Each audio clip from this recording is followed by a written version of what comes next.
gabung saham. Saya tidak mengatakan apa-apa karena setiap saham otomatis kinerjanya berbeda-beda.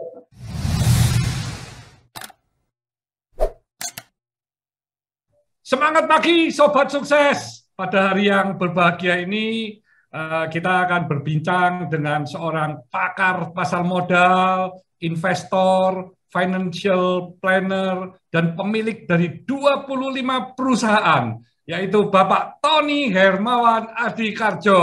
Wah, terima kasih sekali nih Bapak bisa meluangkan waktu untuk sharing-sharing kepada Sobat Sukses dan juga para milenial, Pak. Iya, selamat pagi Pak Hermanto dan Sobat Sukses. Senang sekali saya bisa berjumpa dengan Pak Hermanto, dengan tim, dan juga dengan Sobat Sukses semua. Terima kasih. Saya sudah diundang untuk sharing bersama dengan Pak Hermanto. Ya, saya sering dengerin sharing-sharing Pak Tony ya di YouTube. Wah, tertarik sekali. Ini selalu ngomong mengenai investasi, pasar modal ya.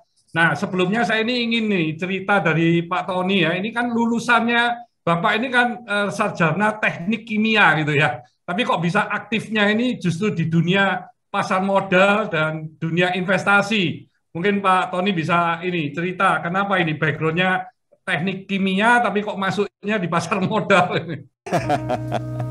Iya, jadi ceritanya begini Pak, saya ini kan waktu kuliah memang saya di bidangnya di kimia Pak. Tapi pada saat kuliah, saya pada saat itu ingin mendapatkan penghasilan Pak. Karena saya kan bukan asli dari Surabaya Pak ya, saya dari daerah. Saya lahir di Jember, besar di Blitar, kemudian kuliah di Surabaya gitu.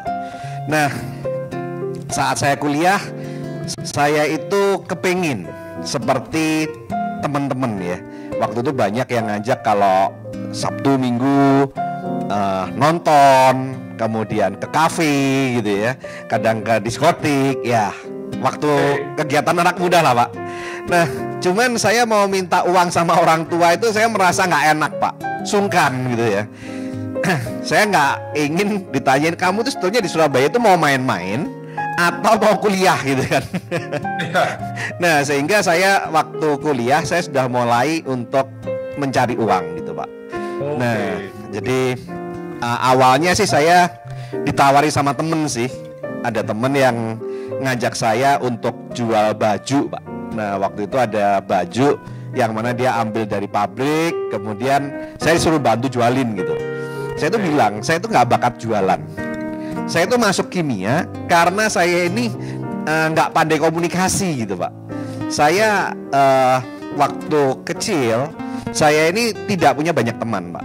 Jadi saya cenderung kalau bicara itu bahkan gagap Pak. Sehingga saya itu juga orangnya pemalu, minder gitu ya. Nah, sehingga pada saat disuruh diajak bisnis, saya jujur aja waktu itu pertamanya menolak gitu Pak. Tapi kemudian teman saya desak, ayolah bantulah. Nah, akhirnya saya coba gitu Pak. Ternyata saya bisa mengalahkan ketakutan saya Pak. Dan pada saat penjualan pertama Pak, untungnya sih nggak banyak Pak. Tapi kepuasan saya bisa mengalahkan ketakutan saya itu membuat percaya diri saya naik Pak gitu. Sehingga saya mulai ya belajar jualan baju gitu Pak istilahnya. Mulai dari jualan baju sampai akhirnya saya mulai bisa kenal juga dengan beberapa perusahaan baju, dan akhirnya saya bisa dikatakan langsung ke pabrik Pak. Sehingga harga saya relatif waktu itu murah, dan saya mensuplai banyak rekan-rekan mahasiswa di berbagai university di Indonesia gitu. Untuk mereka juga bisa punya penghasilan sampingan gitu ya, seperti saya gitu. Nah, kemudian setelah saya jadi distributor baju waktu itu, pada saat momentum hari Natal, kemudian Idul Fitri, saya sempat waktu itu parcel itu masih jarang Pak. Saya istilahnya mencoba untuk menawarkan parcel ke beberapa perusahaan. Ternyata ada yang mau Pak. Dan akhirnya setiap ya Idul Fitri sama Natal itu teman-teman saya berlibur, tapi saya cari duit Pak gitu ceritanya. Cari duit ya supaya saya bisa menikmati seperti teman-teman gitu. Untuk ke kafe, untuk apa namanya, untuk ke bioskop, untuk nonton dan lain-lain. Nah, karena saya sungkan sama orang tua. Jadi Pak Tony ini waktu kuliah sudah disambi sama bekerja ya, menjadi seseorang entrepreneur ya. Bagaimana sudah bisa mendapatkan penghasilan ya. Dan yang tadi menarik, Sobat Sukses ya, ini Pak Tony ini tadi omong sendiri kan, kalau awalnya itu gagap, tidak bisa bicara dengan lancar ya. Tapi sekarang, wah ini ngomongnya ini beberapa jam juga orang akan bengong gitu, dengerin gitu ya. Sudah lihai sekali ini sebagai motivator yang sangat sukses ya Pak ya. Kemurahan Tuhan Pak. Jadi memang perlu latihan ya Pak ya. Jadi kita ini bagaimana kalau memang sudah kelihatan loh, wah passionnya ternyata menjual produk itu kok sangat menarik sekali, dan itu pun harus didukung dengan bagaimana bisa menjelaskan, menerangkan, meyakinkan para calon-calon pembelinya itu dengan meyakinkan ya. Akhirnya dengan dilatih terus-menerus jadi expert ini Pak. Betul Pak, iya. Jadi setiap orang itu memang tidak ada yang bakat Pak untuk bicara. Betul. Ya, semuanya perlu proses. Perlu latihan ya. Belajar itu juga gemeter Pak. Dulu kayak orang, ya kalau orang lihat kayak orang gila Pak ya. Saya belajar ngomong tuh ngeliat cermin. Jadi saya ngomong dengan diri saya sendiri Pak. Ya. Nah, jadi awalnya saya memaksa diri saya, kondisinya terpaksa, saya memaksa diri saya dan akhirnya terbiasa Pak. Nah kalau sudah terbiasa ya otomatis lancar Pak ya. Oke. Nah Pak Tony waktu tertarik aktif di dunia pasar modal itu sejak kapan itu Pak? Setelah saya punya uang Pak. Jadi waktu itu saya setelah kuliah, waktu kuliah kan saya tadi mulai dari bisnis baju, kemudian parcel, kemudian saya itu mencoba untuk beberapa bisnis ya Pak ya. Saya kepingin untuk mengasah kemampuan saya. Karena ada penawaran apapun yang ditawarkan ke saya waktu itu, saya ambil Pak. Nah ada yang nawarin saya jadi agen asuransi, saya nyoba jadi agen asuransi. Ada yang nawarin saya jadi distributor multi level, saya coba Pak. Ada yang nyoba nawarin untuk bisnis direct selling, buku, saya coba. Agen properti, saya coba Pak. Semuanya saya coba Pak. Sampai akhirnya saya lulus. Nah saat saya lulus, saya sempat bekerja di perusahaan kimia, jadi karyawan perusahaan kimia sebagai konsultan kimia, air limbah industri. Cuman ya waktu itu fresh graduate, gajinya kan kecil Pak. Saya merasa bahwa antara saya kerja full time 8 pagi sampai 5 sore, yang istilahnya pekerjaan utama saya, itu ternyata hasilnya itu justru lebih kecil dari penghasilan sampingan saya yang sudah saya rintis saat saya kuliah Pak. Sehingga saya hanya bertahan kurang lebih sekitar 3 bulan. Dan pada saat 3 bulan itu saya mendapatkan penawaran dari rekan juga untuk menjalankan bisnis network marketing bernama HDI Pak. Nah dan akhirnya pada saat itu saya mencoba, dan hasilnya ternyata dalam waktu cuma 3 bulan income saya di bisnis tersebut bisa 4 kali gaji saya Pak. Sehingga saya memutuskan untuk keluar dan saya menekuni bisnis itu secara full time, dan sampai saat ini pun bisnis itu saya tekuni Pak. Oke. Ya. Jadi Bapak waktu mulai investasi saham di usia berapa itu Pak? Saya memulai investasi saham itu setelah saya dari BSADI waktu itu dapat income sudah mencapai puluhan juta di tahun 2000. Nah pada saat itu saya berpikir, kalau uang saya masukin ke deposito kan bunganya kecil ya Pak ya. Nah saya merasa bahwa harusnya uang tuh bisa bekerja lebih produktif untuk saya. Sehingga saya mencari kira-kira instrumen apa yang bisa memberi imbal hasil yang lebih besar dibandingkan deposito gitu Pak. Dan akhirnya saya waktu itu tergerak dengan, setelah saya mempelajari, tergerak dengan investasi saham gitu. Dan pada saat itu saya mengetahui saham juga dari koran Pak. Bukan dari teman, bukan dari siapa-siapa. Saya waktu itu baca koran, kok IHSG ini bagus ya, kok bisa memberikan return yang bagus ya gitu. Nah terus kemudian karena nggak tahu kemana Pak, saya itu ke Bursa Efek Surabaya Pak. Waktu itu di sebelahnya Delta Plaza ya Pak ya, gedung Mandiri ya waktu itu ya. Nah itu gedungnya Bursa Efek Surabaya. Saya ke sana Pak. Dan pada saat di sana saya bilang saya mau jadi nasabah saya mau jadi nasabah saham. Gimana caranya? Dan di sana dikatakan, no, di sini nggak bisa Bapak jadi nasabah saya gitu. Bapak kalau mau jadi nasabah saham, Bapak harus datang ke perusahaan yang bernama sekuritas. Nah saya waktu itu nggak ngerti Pak sekuritas itu apa. Saya bilang, apa hubungannya Pak dengan satpam? Saya bilang gitu. Karena bayangan saya sekuritas waktu itu seperti security Pak. Bukan. Dan orangnya Bursa Efek Surabaya itu ketawa gitu Pak. Pak bukan security Pak, sekuritas dia bilang. Itu perusahaan sekuritas, perusahaan yang memperdagangkan efek, termasuk saham. Nah Bapak bisa ke lantai 8 dia bilang gitu. Bapak bisa di gedung ini juga di lantai 8, atau Bapak bisa ke seberang. Nah, ke saat ini dulu BI Tower ya, sekarang Sinar Mas Land gitu. Di sana juga ada beberapa sekuritas. Nah, Bapak pilih deh untuk jadi nasabah di sana gitu. Ceritanya seperti itu, Pak. Jadi Pak Tony ini otodidak ya, Pak ya. Jadi belajar sendiri langsung dari pengalaman ini ya. Karena pada saat itu YouTube kan belum ada. Jadi kalau mau belajar dari sosial media atau YouTube itu kan tidak sebanyak sekarang ya. Kalau sekarang sharing-sharing dari para pakar saham ini kan sudah banyak sekali. Jadi kalau memang rajin mendengarkan, ya lama-lama akan menjadi lebih punya pengertian dan pengalaman ya. Nah, waktu Bapak mulai investasi saham, itu saya juga pernah mendengar Bapak sampai pernah rugi satu mobil Mercy ya Pak ya. Itu apa di awal-awal itu Pak? Iya Pak, di awal-awal, betul. Jadi pada saat itu Bapak sudah rugi, itu satu mobil Mercy, tapi Bapak masih ini ya, apa strategi Bapak? Apa tetap di keep atau di average atau apa, sehingga Bapak bisa apa menutupin kerugian itu Pak? Saya waktu itu ya, karena sudah nyangkut Pak ya. Nah, dan kalau saya cut loss, itu nilainya satu mobil Mercy Pak. Nah iya. Itu otomatis pada saat itu saya mengalami shocking Pak ya. Jadi pada saat itu saya tahun berapa itu Pak? Tahun 2003 Pak. 2003? Iya betul. Di 2003 itu ada apa namanya krisis kecil ya. Cuman bagi saya yang belum paham itu saya kena. Waktu itu kalau nggak salah ada SARS ya. Ada virus semacam COVID.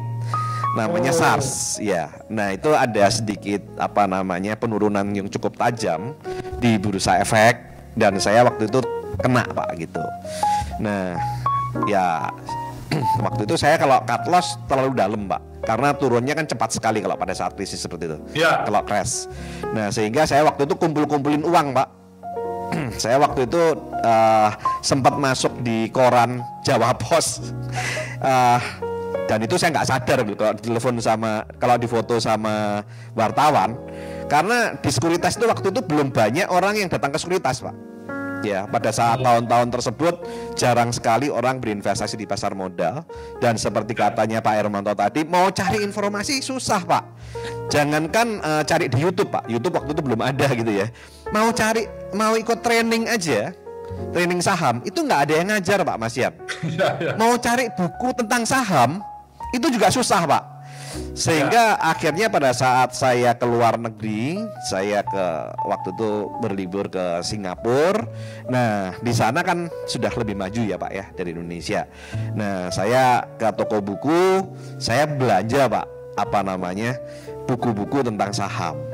Nah saya jujur aja setelah itu saya melakukan averaging, dan saya karena saya sudah terasah di dunia bisnis bahwa setiap bisnis itu pasti punya chance itu untuk mengalami kerugian Pak. Nah dan saya sudah terbiasa dengan kegagalan, dan saya juga membaca banyak buku-buku tentang motivasi Pak ya. Oke. Nah sehingga saya dalam hal ini menjadikan bahwa kegagalan itu bukan sebagai batu sandungan, tapi sebagai batu pijakan untuk saya bisa meraih kesuksesan gitu. Jadi dari kegagalan itu saya berarti saya masih bodoh. Saya harus belajar banyak. Nah, sehingga saya harus cari gitu. Nah, tapi permasalahannya banyak sekali orang-orang yang merasa bahwa kalau investasi saham dan gagal kehilangan uang banyak, mereka nggak mau belajar, seringkali mengatakan itu judi, itu untung-untungan. Nah, ya kalau menurut saya semua hal yang dilakukan kalau kita nggak paham itu semuanya judi, Pak. Nah, tapi kalau kita memahami itu nggak judi gitu. Jadi saya merasa bahwa saya investasi saham itu saya merasa bahwa saya itu investasi di perusahaan yang sebetulnya perusahaan itu qualified. Kalau nggak qualified kan nggak mungkin bisa melantai di bursa efek gitu kan. Nah, sehingga saya menitipkan uang saya kepada orang yang expert di bisnisnya. Sepertinya saya kongsi gitu, Pak. Cuman kalau kongsi kan modal saya kan istilahnya masih belum besar, Pak ya. Jadi nggak mungkin. Nah, gimana caranya saya bisa kongsi sama pemilik bisnis itu, misalkan sama Pak Hermanto? Cara saya bisa sebagai investor yang duitnya tidak banyak, saya bisa jadi kongsinya Bapak kan, dengan saya membeli saham Cleo. Walaupun saya mungkin beli saham, misalkan saham Cleo cuma 100 atau 200 sesuai dengan kemampuan saya, atau mungkin 5.000 atau 10.000 ya, sesuai dengan kemampuan saya. Kan sebetulnya Pak Hermanto adalah merupakan partner bisnis saya. Betul. Iya, shareholder juga Bapak. Saya shareholder. Kalau Bapak membagi dividen, Bapak harus membagi ke saya juga kan, Pak? Iya. Kemudian kalau Bapak RUPS, Bapak harus undang saya, Pak, meskipun punya satu lot ya. Iya. Saya punya hak suara, ya walaupun satu lot, walaupun ya 0,0000 sekian persen. Pak Tonik tadi waktu mengalami kerugian dihitung-hitung satu mobil Mercy, itu akhirnya Bapak menambah jumlah investasi atau cuman ditunggu sampai harganya kembali meningkat, Pak? Saya waktu itu melakukan averaging, Pak. Kenapa? Saya melakukan averaging down. Jadi saya membeli kembali. Melakukan average ya Pak ya? Ya, averaging down. Agar harga saya kan sudah di atas tuh Pak. Ya. Nah, kalau saya mau menunggu harga sampai di atas baru balik, itu saya merasa bahwa itu terlalu lama gitu. Nah, dan pada saat saya membaca buku dikatakan bahwa ada teori yang namanya averaging down untuk melakukan menurunkan harga rata-rata pembelian kita. Ya. Seperti itu. Berarti Bapak sangat yakin dengan saham yang Bapak invest. Terus yang kedua, Bapak masih punya peluru lagi untuk investasi tambahan. Sehingga Bapak bisa melakukan average down, dan Bapak sangat yakin dengan perusahaan yang Bapak invest itu pasti itu performance-nya akan kembali naik lagi. Begitu ya Pak ya? Betul Pak. Nah ini sekarang ini kan banyak nih Pak yang lagi galau ini Pak saat ini ya. Ini saham-saham ini kan hampir yang fundamentalnya bagus, perusahaan-perusahaan blue chip ini kan pada rontok semua nih, banyak yang malah turun ya karena kena efek-efek pandemi.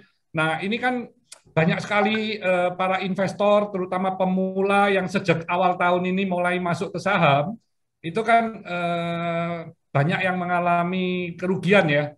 Nah ini mungkin Pak Tonik bisa ini sharing kiat-kiatnya ini apa untuk para investor yang lagi galau atau yang lagi mengalami kerugian, Pak?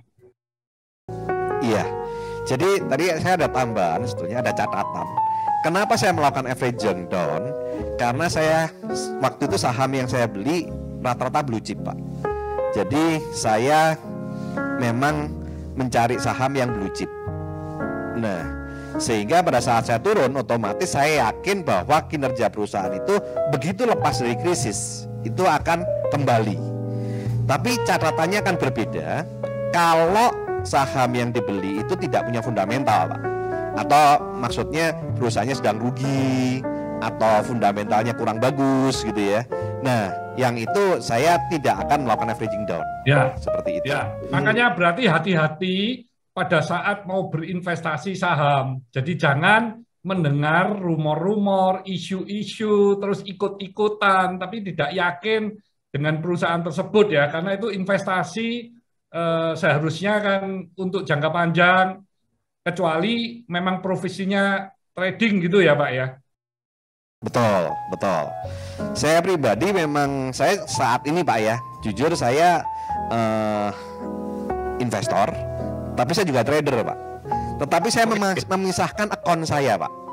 Akun untuk trading sendiri, akun untuk investasi sendiri. Nah ini mungkin Pak Tony bisa ceritain nih Pak, metode gimana caranya kalau mau trading saham, atau yang mau investasi saham jangka panjang yang kedua-duanya bisa menguntungkan. Ya, saya sendiri menganut suatu sistem yang saya sebut, ya karena saya otodidak Pak ya. Yang namanya otodidak ya nyebutnya ya semau saya gitu. Jadi saya baca buku-buku gitu ya, dari berdasarkan pengalaman gitu ya. Nah, karena waktu itu bukan saya nggak mau belajar, tapi mau cari mentor, waktu itu nggak ada Pak yang paham tentang saham gitu ya Pak ya. Nah akhirnya saya belajarnya jujur aja dari buku-buku, sehingga mentor saya ya seperti Benjamin Graham, Warren Buffett, nah, kemudian apa namanya ya banyak ya, Peter Lynch segala macam. Itu mentor saya Pak. Wah itu sudah kelas dunia semua tuh Pak. Ya karena mentor saya, karena saya baca buku Pak. Kan kalau kita membaca buku dan buku itu karya mereka, kan saya bisa mengatakan bahwa mereka guru saya Pak, mereka mentor saya. Karena saya mau tanya mentor, pada saat itu nggak ada Pak mentor yang waktu itu yang saya kenal yang bisa ngajarin saya tentang saham, sehingga ya belajar saya dari Benjamin Graham. Ya saya membaca buku seperti ini Intelligence Investor dari Benjamin Graham. Itu yang menarik, ada botol Cleo-nya itu Pak. Nah jadi saya membaca buku-buku dari seperti Benjamin Graham, Warren Buffett segala macam saya baca. Dari situlah saya tahu, oh bagaimana sih untuk membeli saham. Dan di sana dikatakan salah satu faktor yang pertama adalah makroekonomi Pak. Nah sehingga makroekonomi itu yang pertama yang saya lihat. Kalau kondisi krisis ya jangan masuk duluan gitu. Nah ngelihat pada saat kondisi mulai terjadi pembalikan arah baru kita boleh masuk. Nah dari makroekonomi saya melihat ke industrial analysis Pak.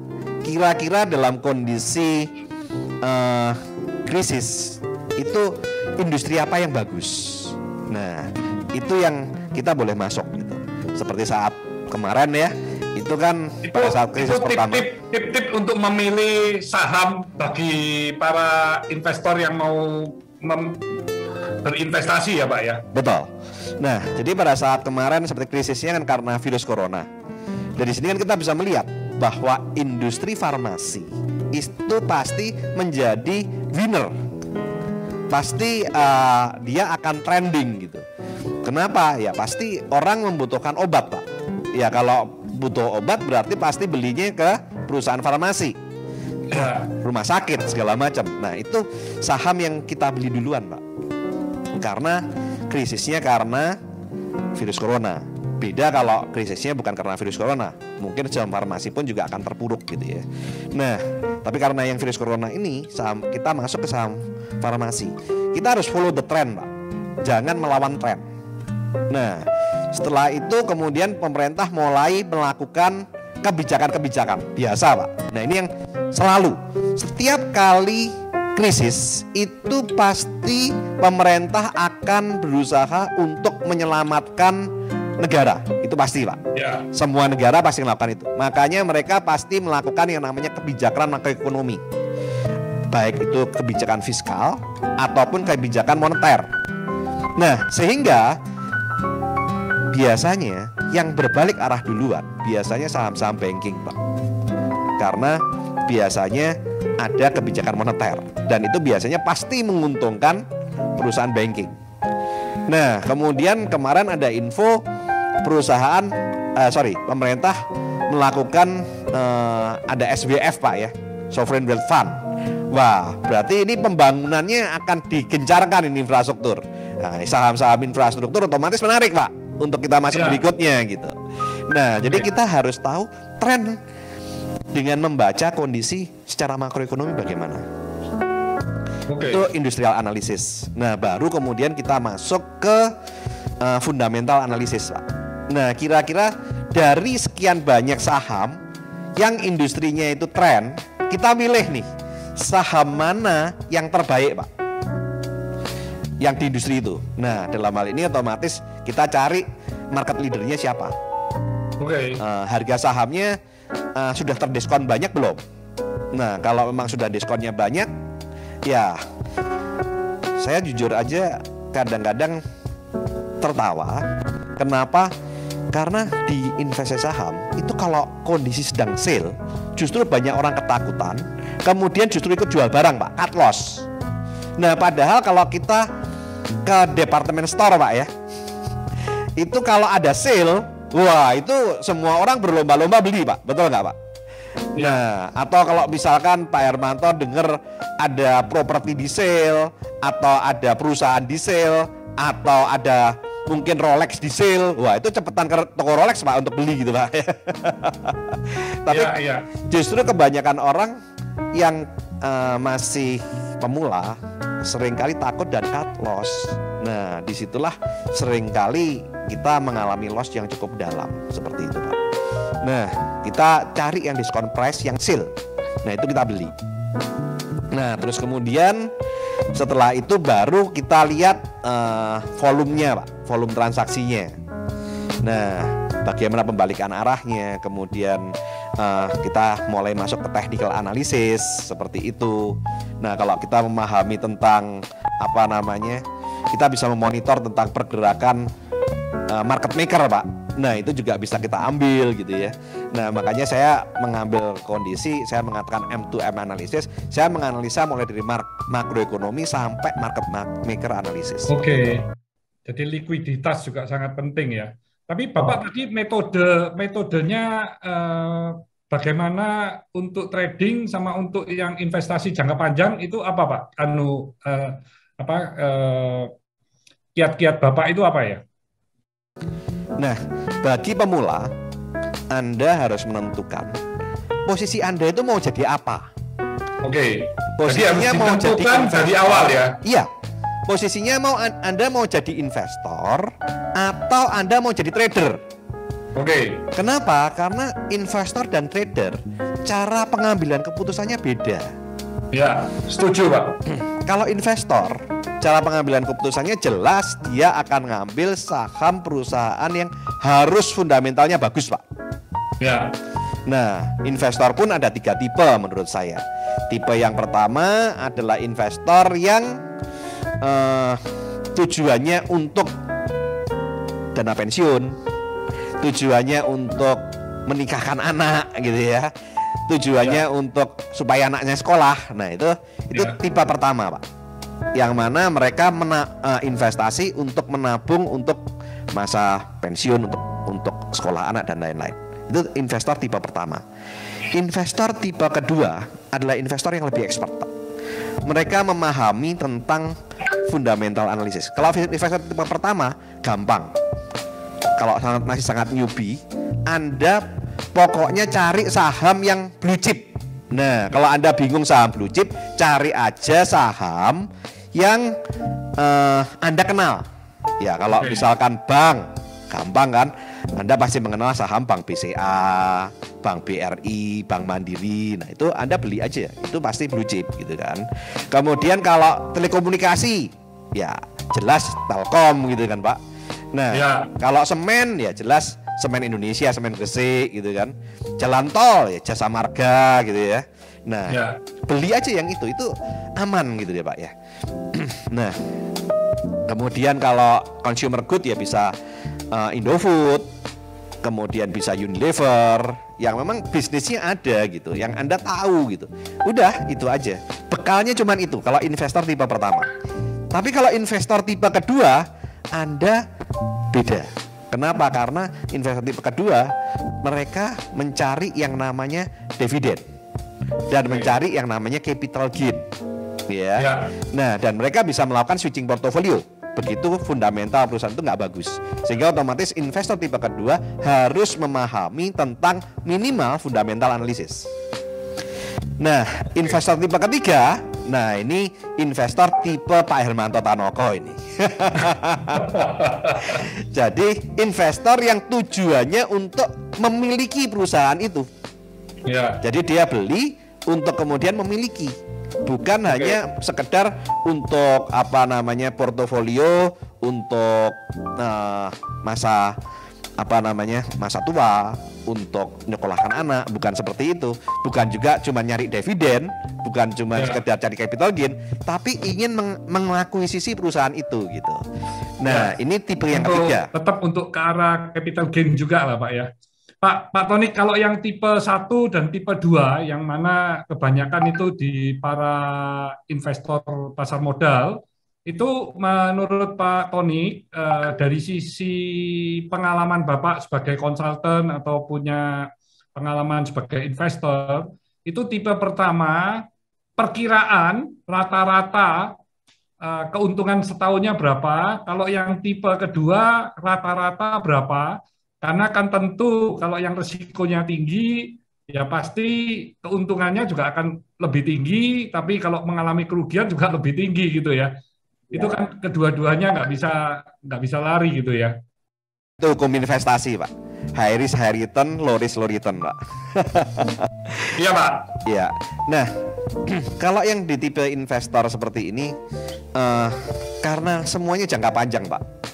Jadi kalau tipe investor pertama, karena mereka biasanya tidak terlalu mempunyai knowledge tentang saham, termasuk saya pada awalnya, itu kita bisa membeli dengan cara dollar cost averaging Pak. Nah, itu adalah cara yang terbodoh. Cara terbodoh itu adalah melakukan dollar cost averaging Pak. Pokoknya setiap bulan saya mau beli saham Bank BCA misalkan. Ya udah, pokoknya saya setiap bulan punya nabung 3 juta. Biasanya kan kalau saya nabung kan nabungnya di tabungan. Nah, ini saya rubah nabungnya ke RDN Pak, rekening dana nasabah. Nah, saya belikan saham, misalkan saham yang sudah saya tentukan, misalkan BCA atau Astra atau apa. Nah, saya belikan. Setiap bulan saya nggak ngeliat layar Pak. Mau harganya mau naik, mau harganya turun, pokoknya saya beli. Dan menurut buku-buku tersebut, menurut survei, ternyata cara yang paling bodoh ini ternyata menghasilkan return yang sangat besar dan jauh di atas deposito Pak. Bisa ratusan % di atas deposito. Itu kalau jangka panjangnya berapa tahun Pak? 5 tahun, 10 tahun, itu pendapatannya berapa kali lipat itu Pak? Berarti Pak? Tergantung sahamnya Pak ya. Tergantung sahamnya. Saya tidak bisa mengatakan rata-rata karena setiap saham otomatis kinerjanya berbeda-beda. Nah, dalam hal ini kalau saya mengambil BCA yang saya pernah hitung Pak ya, dia IPO di 1.400 dan harga di hari ini 30.000 Pak. Itu selama 21 tahun. Dia juga sudah stock split selama 3 kali. Saya pernah menghitung itu sampai ribuan persen Pak. Ribuan persen ya Pak ya? Ya, ribuan persen. Jadi kalau tadi Pak Tony kasih contoh saham BCA investasi 20 tahun yang lalu, setelah 20 tahun kemudian itu kenaikannya bisa ribuan persen. Ya, sebagai gambaran saat ini 1.400 Pak ya. Kenapa? Waktu IPO saham Bank BCA kan di 1.400 tahun 2000 Pak. Nah, saat ini saham Bank BCA kan sudah di atas 30.000 Pak. 30.000 itu dia stock split 3 kali. Artinya stock split itu kan pemecahan saham Pak. Jadi dari yang pertama dia stock split 1/2, berarti kalau kemarin saya punya 1 saham dipecah jadi 2 saham. Kemudian dia pernah tahun 2003 dia stock split, tahun 2004 dia stock split. Jadi IPO tahun 2000 kita punya saham 1 saham, kemudian 2003 jadi 2 saham, kemudian 2004 jadi 4 saham, 2008 dia stock split lagi jadi 8 saham Pak yang saya miliki. Nah, kalau dari 8 saham Pak, Kalau kita kalikan dengan harga saat ini 30.000, berarti kan 240.000, Pak. Nah, berapa persen kenaikannya dari 1.400 ke 240.000? Berapa kali lipat itu berarti? Berapa kali lipat, Pak? 200 kali lipat ya kali 200 kali lipat ya. Iya. Berarti kalau tahun 2000 invest 1 juta aja, berarti saat ini sudah menjadi 200 juta. Betul. Belum lagi ditambah dengan dividen setiap tahun yang kalau ada pembagian. Pembagian dividen, betul. Bagi dividen loh, itu dividennya kan biasanya juga selalu bagi ya kalau BCA. Bagi, Pak. Dan terkadang memberikan dividen interim. Ya. Nah, ini saya baru menghitung kondisi kalau hanya dari capital gain, belum dari dividen. Jadi memang kalau investasinya itu jangka panjang dan saham yang dipilih itu benar-benar tepat ya, maksudnya benar-benar diketahui bahwa saham itu adalah bagus untuk investasi jangka panjang dan dia yakin sekali dengan manajemen ataupun ownernya, terus dari sisi bidang usahanya, terus mungkin juga dia nomor 1, 2 di bidangnya, dan growth-nya ini juga terus-menerus setiap tahun konsisten. Nah, itu pasti investasinya akan aman ya, Pak ya, kalau fundamentalnya juga semuanya bagus ya. Cleo sendiri dalam 4 tahun ini naiknya sudah hampir 20 kali lipat, Pak.